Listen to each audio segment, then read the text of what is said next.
כן. לכבוד עמותת אמת ויציב ותהילת אוהל נחמה והרב יוסף עוד ואשתו הרבנית, אנחנו מודים לכם מאוד מאוד, מעריכים את התרומה הזאת, לא מובן מאליו. שתהיו בריאים ואתם חזקים בשבילנו. תודה רבה. כל הכבוד, כל הכבוד לכולכם. לעמותת אמת ויציב על הפינוקים, תודה רבה על הסושי, בוא נצלם להם. וואי וואי וואי, תודה רבה אלופים, תודה.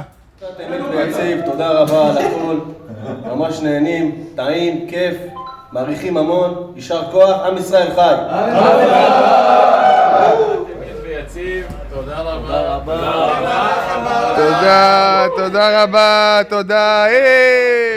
תודה רבה לעמותת אמת ויציב ולקהילת אוהל נחמה, לרב היקר יוסף ואשתו הרבנית היקרה על כל התרומה. תודה רבה, אתם אלופים, אוהבים אתכם. תודה רבה, אתם הכוח שלנו. תודה רבה לכם, ורק בשמחות.